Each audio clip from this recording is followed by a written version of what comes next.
কলমি শাকের সিম্পল একটা রেসিপি আজকে আপনাদের সাথে শেয়ার করব।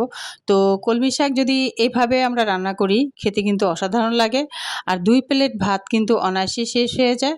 তাহলে চলুন এই সুন্দর রেসিপিটি আপনাদের সাথে আজকে এখনই আমি শেয়ার করব। তবে বলে নিচ্ছি আজকের কলমি শাকের রেসিপিটা খুবই সাধারণ এবং খুবই সিম্পল, ঘরোয়াভাবে আমি দেখানোর চেষ্টা করেছি যেভাবে আমি বাসায় করেছি। হুটহাট করে যদি আমাদের একদমই সময় না থাকে, চটজলদি আমাদের খাবারের প্রয়োজন হয়, কিন্তু সেক্ষেত্রে শাক বলে কথা ভীষণ সময়ের ব্যাপার। তখন আমরা কি করব? তখন চাইলে কিন্তু আপনারা যেমন ঠিক আজকের রেসিপিটা ফলো করতে পারেন। চট করে কিন্তু এভাবে একটা শাক রান্না করে ফেলতে পারেন খুবই কম সময়ে, এবং সুস্বাদু এবং খুবই হেলদি হবে কিন্তু এভাবে শাক রান্না করলে। খুবই সিম্পলভাবে দেখানোর চেষ্টা করেছি। আশা করছি আপনাদের ভালো লাগবে। সুপ্রিয় দর্শক, এএস ব্লগ ইন কিচেন থেকে কলমি শাকের রেসিপিটা আপনারা আজকে এনজয় করুন। তো প্রথমে আমি যেটা করেছি, এখানে পরিমাণ মতন সয়াবিন তেল দিয়ে পেঁয়াজ কুচি ১ কাপ দিয়ে নিয়েছি এবং স্বাদ মতন কিছুটা লবণ দিয়ে পেঁয়াজটাকে হালকা একটুখানি ভেজে নিয়েছি। এরপর আগে থেকে পরিষ্কার করে রাখা কলমি শাকটাকে বেছে নিয়েছি, তারপরে কেটে ধুয়ে নিয়েছি। ধুয়ে এখন সবগুলো শাক কিন্তু আমি হাঁড়ির মধ্যে দিয়ে দিলাম। দেখতেই পেলেন আজকে অসাধারণ একটি রেসিপি হতে যাচ্ছে, কারণ এই কলমি শাকের রেসিপির মধ্যে কিন্তু আমি কোনো ধরনের চিংড়ি মাছ বা অন্য কোনো উপকরণ ব্যবহার করিনি। শুধু কলমি শাকটাই সিম্পলভাবে রান্না করেছি, আর এই সিম্পল শাকটাই কিন্তু খেতে দুর্দান্ত হয়েছে, অসাধারণ লেগেছে। তাই তো আপনাদের সাথে শেয়ার করার জন্য চলে আসলাম। যাই হোক, এখন আমি কলমি শাকগুলো দিয়ে যেটা করেছি, একটু নেড়ে নিলাম। নিচে যে পেঁয়াজটা আছে সেটা যাতে না পুড়ে যায়, হ্যাঁ? এটা খেয়াল রাখবেন। আমি চেষ্টা করি সব রেসিপিতে কিছু না কিছু টিপস দেওয়ার জন্য, যে টিপসগুলো জানা থাকলে আমাদের গৃহিণীদের জন্য খুবই উপকার হয়, খুবই কাজে লাগে।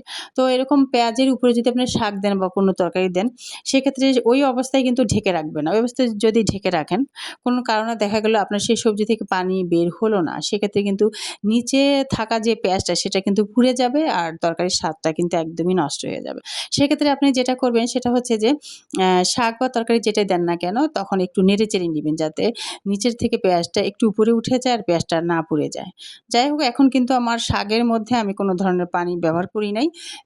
একদম কম আঁচ দিয়ে জাল দিয়ে ঢেকে রেখেছিলাম। সেই পানি থেকে যেই মাখা একটু পানি, শাক থেকে আরকি যেই পানি একটু উঠেছে, সেটা দিয়েই কিন্তু আমার পুরো শাকটা একদম সেদ্ধ হয়ে গিয়েছে। তো এর ফাঁকে আমি কথা বলতে অনেক দূর এগিয়ে এসেছিলাম। ঢাকনা উঠিয়ে নিয়ে নেড়ে-চেড়ে নিয়ে আমি আবারও ঢেকে দিলাম। তো যেটা বলছিলাম আরকি, তো কলমি শাকটা আমি দিয়ে সাথে আমি দিয়েছিলাম কাঁচামরিচ স্বাদ মতন। তো এখানে আপনি শুকনা মরিচ, কাঁচামরিচ ইচ্ছে মতন দিতে পারেন। তবে কাঁচামরিচটা ব্যবহার করলে সবচেয়ে বেশি ভালো হয়, স্বাস্থ্যসম্মত। কাঁচামরিচ আমি দিয়েছি একদম কুচি করে, পরিমাণ মতন, যাতে ঝালটা স্বাদ মতন হয়, ছোট বড় সবাই খেতে পারে, মুখে না লাগে। যাই হোক, দিয়ে ঢেকে রেখেছিলাম। ঢাকনা উঠিয়ে নিয়ে নেড়েচেড়ে নিয়ে আমি আবারও ঢেকেছিলাম। তো ঢেকে এই পর্যায়ে এসে কিন্তু আমি ৩ মিনিট রেখে আবার ঢাকনা উঠিয়ে নিলাম। অলমোস্ট আমার রান্না একদম রেডি।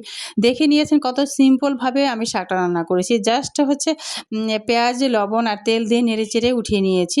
তবে হ্যাঁ, এখানে এই শাকটা রান্না যদি আপনারা এভাবে করেন, আমি রিকোয়েস্ট করব যে অল্প আঁচে ঢেকে রেখে একটু সময় নিয়ে যদি রান্না করেন, তাহলে দেখবেন এই সিম্পল রান্নাটা খেতে, সিম্পল শাকটা খেতে কতটা দুর্দান্ত হয়, কতটা টেস্ট হয়। তাহলে একবার এই সিম্পলভাবে ট্রাই করে দেখবেন, খুবই ভালো লাগে। এখানে চিংড়ি মাছ বা অন্যান্য আরও কিছু দেওয়ার আসলে কোনো দরকার নাই। সিম্পল রান্না অনেক সময় হয় না? একদম অসাধারণ হয়ে ওঠে। এই শাকটা কিন্তু ঠিক এরকমই আরকি। তো একবার ট্রাই করে দেখেন, আশা করছি ভালো লাগবে। সুপ্রিয় দর্শক, আজকের রেসিপি কেমন লাগলো? আর আমার টিপসগুলো আপনাদের কেমন লাগে বরাবরের মতন অবশ্যই কমেন্ট করে জানাতে ভুলবেন না। আমি সমস্ত রেসিপিতে কিন্তু কোনো না কোনো টিপস দিয়ে থাকি, যে টিপসগুলো আমাদের সবার জানাটা খুবই দরকার এবং খুবই হেল্পফুল হয় টিপসগুলো। ঠিক আছে? আমিও হেল্প পাই যেই টিপসগুলো ব্যবহার করে, সেই টিপসগুলো আপনাদের সাথে শেয়ার করি, যাতে আপনারাও আমার মতন হেল্পফুল হন এবং হেল্প পান।